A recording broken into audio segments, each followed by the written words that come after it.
Assalamualaikum warahmatullahi wabarakatuh. Perkenalkan, nama saya Muhammad Ibnu Lipin.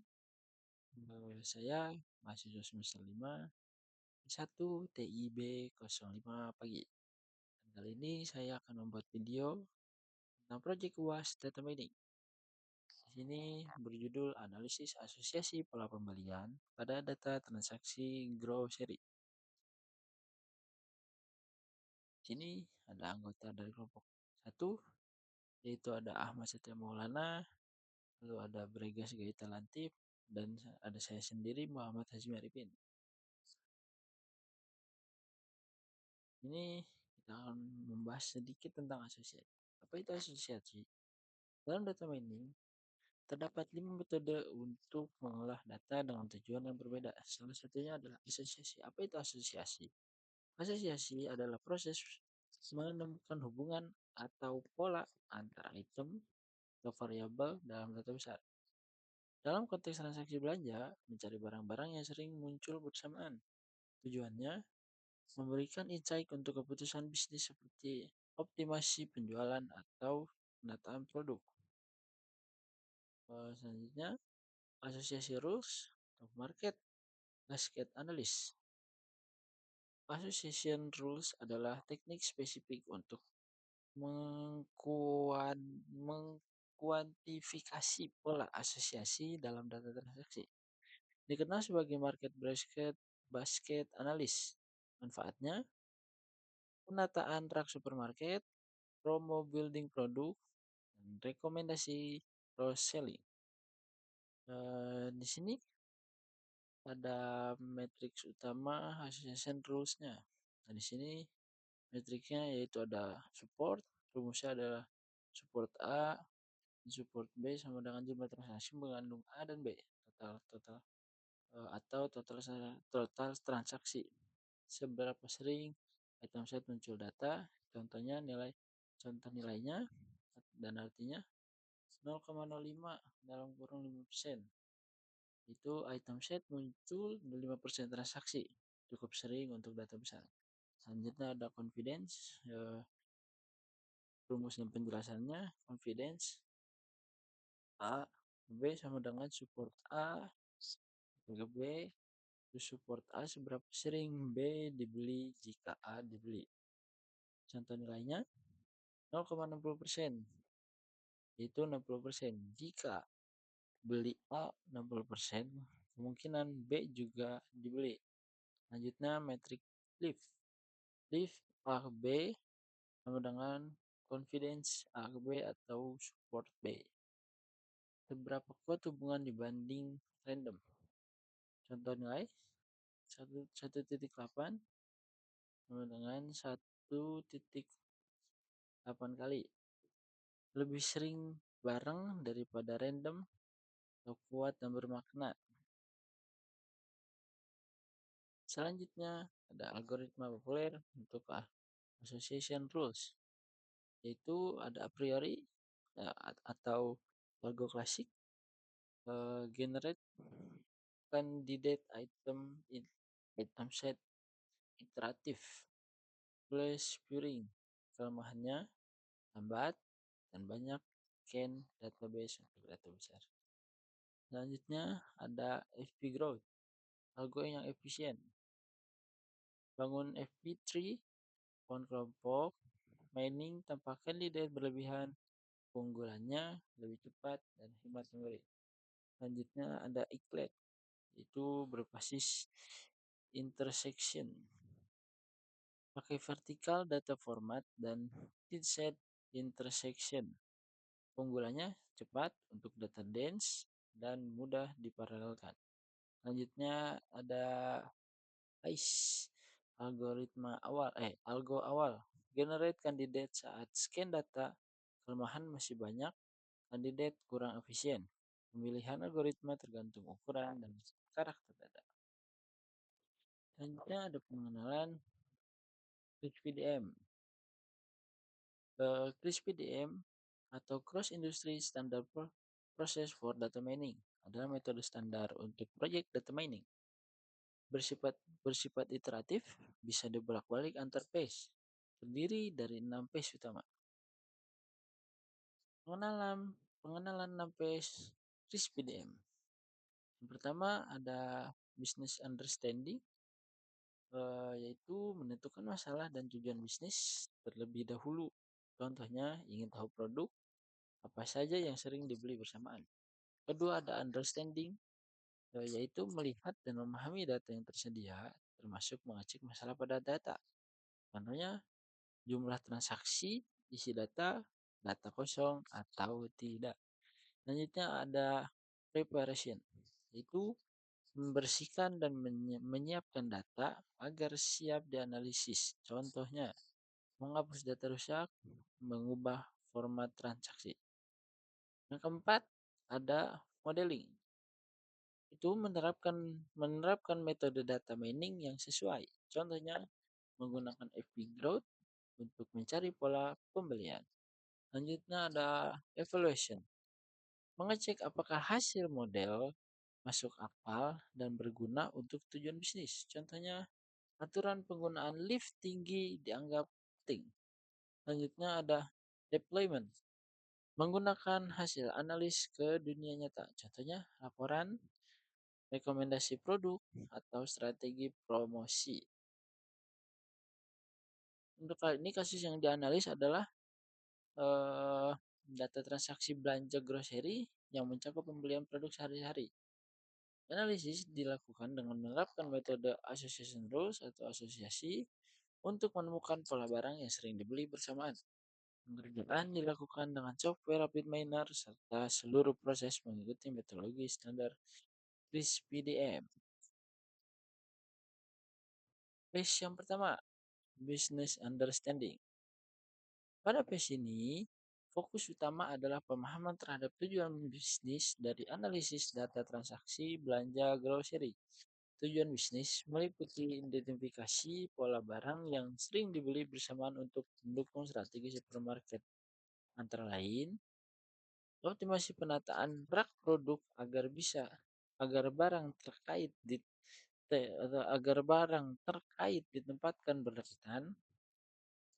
Selanjutnya pengembangan promo building dengan diskon pada pembelian kombinasi tertentu. Lalu peningkatan cross-selling dan overall penjualan. Selanjutnya kriteria keberhasilan ditentukan dengan diperolehnya association rules yang bermakna. Ditandai dengan nilai lift 1 untuk rekomendasi yang dapat diterapkan secara praktis. Phase kedua, data understanding.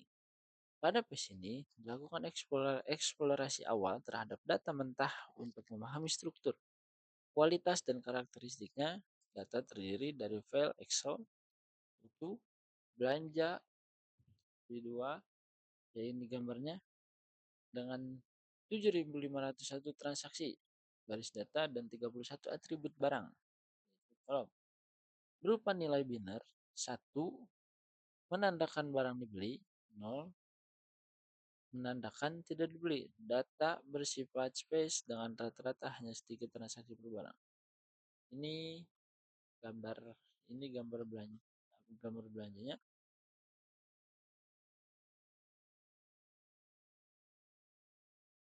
Selanjutnya masih tetap data understanding tapi statistik tambahan dan distribusi. Analisis tambahan pada data menunjukkan karakter spares yang signifikan total transaksinya yaitu 7.501, total produknya 31, rata-rata item per transaksi yaitu 1.45, median item per transaksi 1, transaksi terbanyak adalah 19 item, transaksi terkecil 0 item. Sparsity levelnya yaitu 95,31%. Distribusi jumlah item per transaksi menunjukkan mayoritas transaksi hanya berisi 1-2 item, mendukung penurunan min support untuk menangkap pola bermakna pada data spares. Selanjutnya masih data understanding itu statistik. Analisis statistik pada Base Data Understanding menunjukkan dominasi barang kebutuhan harian seperti air mineral, support tertinggi yaitu 23,54%, distribusi support yang menurun tajam mengindikasikan karakter data yang sparse dengan tidak adanya barang yang mendominasi secara absolut. Ini contoh gambarnya. Nah, yang barusan support support tertinggi yaitu air mineral. Ini yang paling atas air mineral itu 23,84%. Selanjutnya kita masuk ke phase ketiga, yaitu data preparation. Pada phase ini, data mentah dipersiapkan untuk proses modeling dengan melakukan cleaning dan transformasi. Data awal yang diimpor ke RapidMiner berupa nilai numerical 0 dan 1, lalu dikonversikan menjadi tipe binominal, true atau false.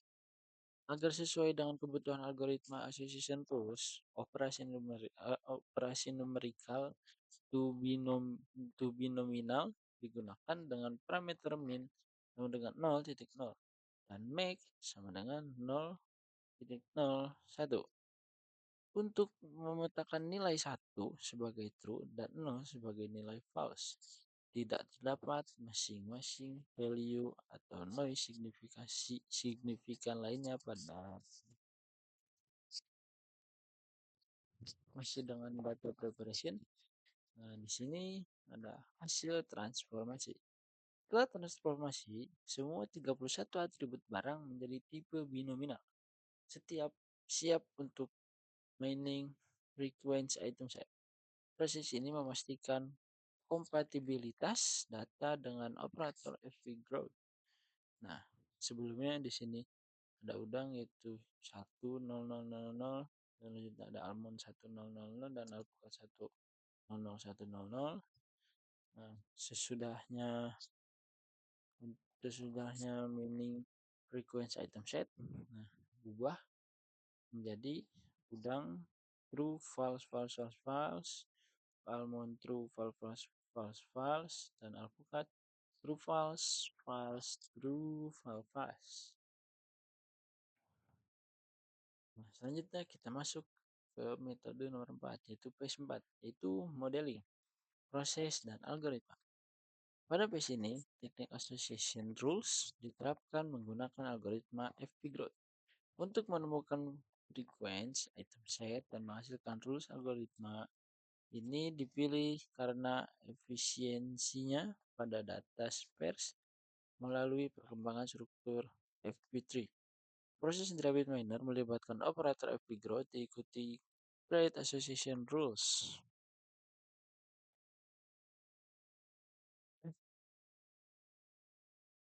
Selanjutnya, masih dengan modeling, itu parameter. Parameter disesuaikan secara iteratif mengingat karakter data sparse, FP growth, min support sama dengan 0,01. 1% transaksi untuk menangkap pattern bermakna.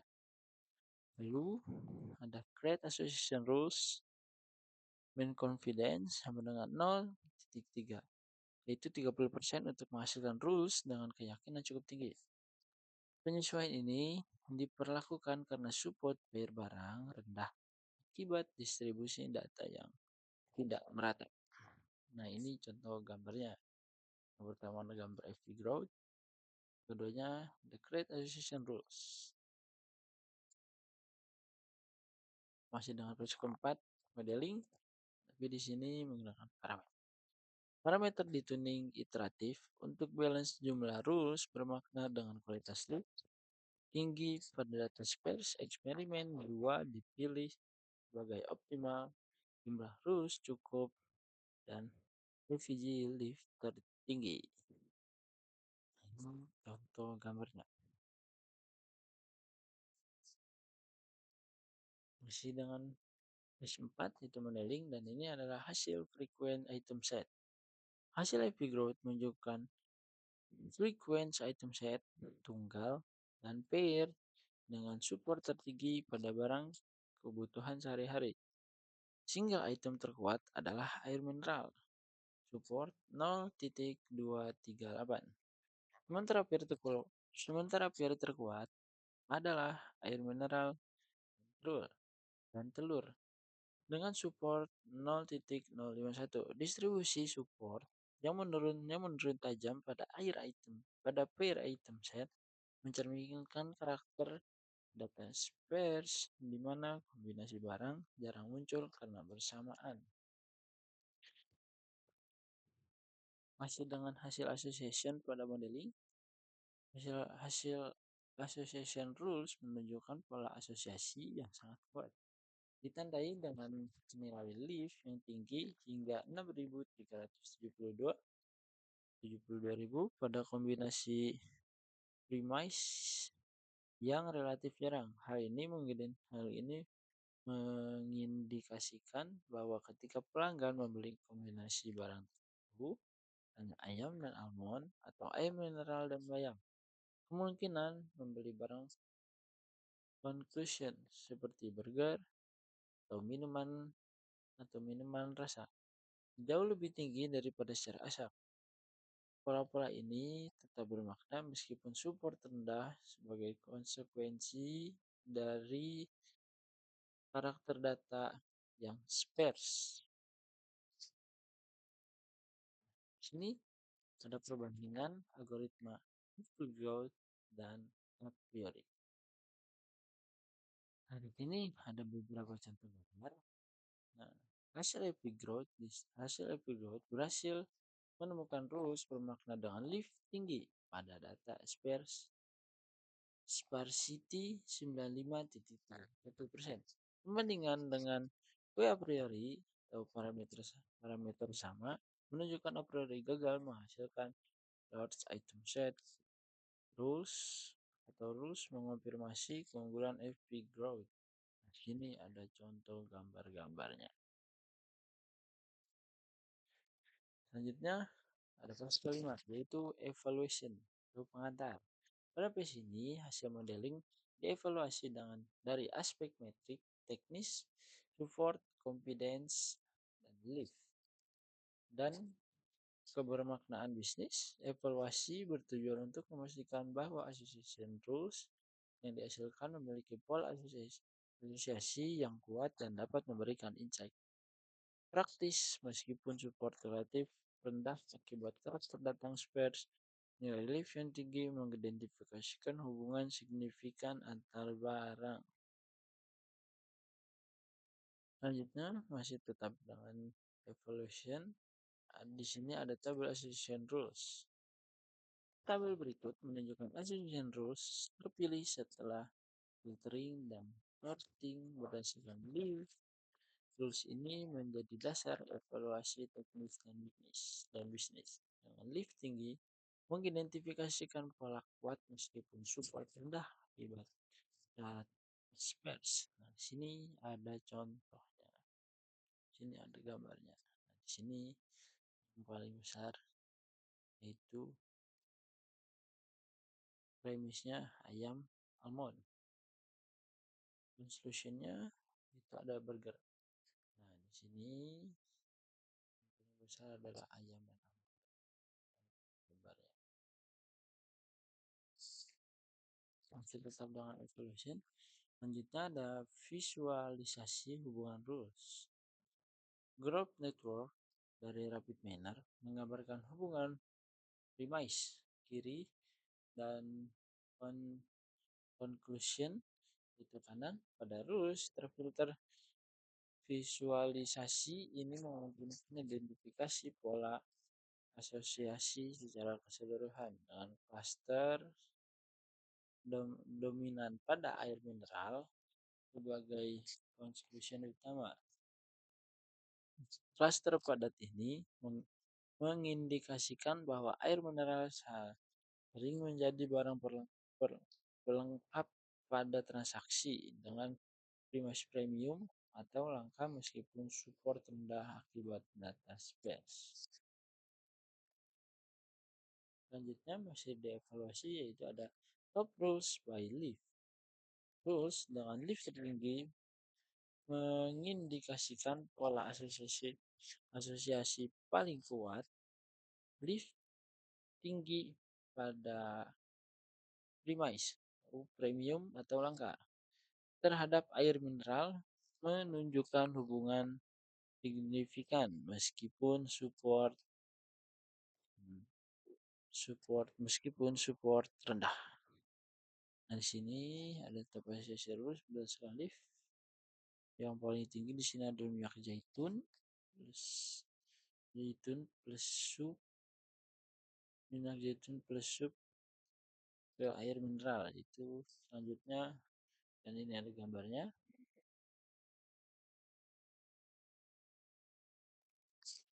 Selanjutnya ada top rules by confidence. Rules dengan confidence sendiri mengindikasikan keyakinan prediksi yang paling tinggi. Confidence tinggi pada top rules menunjukkan bahwa ketika premise muncul, conclusion, terutama air mineral, sangat sering ikut beli. Pola ini memperkuat insight bahwa barang premium atau langka seperti minyak zaitun dan sup seperti dipasangkan dengan barang kebutuhan harian seperti air mineral. Selanjutnya ada kesimpulan dan transition to deployment. Evaluasi menyimpulkan bahwa hasil modeling menghasilkan pola asosiasi yang kuat dan bermakna. Dengan lift tinggi pada rules dominan menuju air mineral. Meskipun support rendah akibat spares, pola ini memberikan insight bisnis yang valid untuk strategi cross-selling dan building. Hasil ini siap diimplementasikan pada phase deployment berupa rekomendasi praktis bagi submarket. Yang keenam ada deployment. Pada phase ini hasil analis diimplementasikan dalam bentuk rekomendasi bisnis praktis berdasarkan pola asosiasi yang telah dievaluasi. Rekomendasi difokuskan pada optimasi penjualan dan pengalaman pelanggan di supermarket.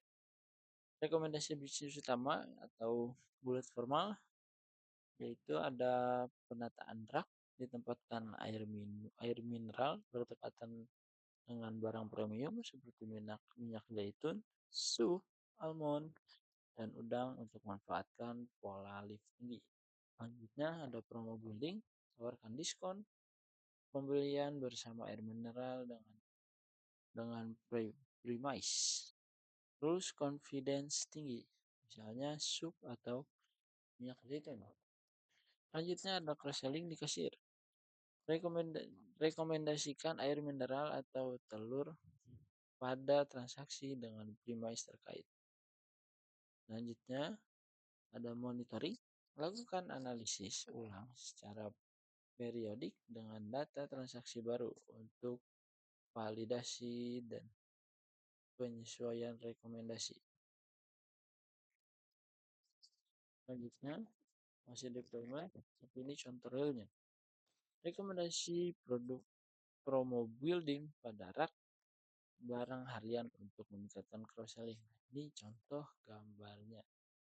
Selanjutnya ada penataan strategis air mineral sebagai barang kebutuhan dasar untuk mudah diakses pelanggan. Selanjutnya ada penempatan air mineral berdekatan dengan barang premium zaitun, sup, almond berdasarkan pola lift tinggi. Nah, di sini kesimpulan proyeknya yaitu proyek ini berhasil menganalisis data transaksi belanja grocery menggunakan association rules dengan algoritma FP Growth dalam kerangka RISPDM. Hasil menunjukkan pola asosiasi kuat pada barang kebutuhan harian seperti air mineral dengan promosi premium memberikan insight bisnis untuk optimasi penataan rak dan promo building. Meskipun data spares dibatasi support, Lift tinggi memastikan pola bermakna dan dapat diimplementasikan untuk meningkatkan penjualan. Sekian presentasi yang dapat saya sampaikan. Mohon maaf bila banyak kesalahan. Saya akhiri. Assalamualaikum warahmatullahi wabarakatuh.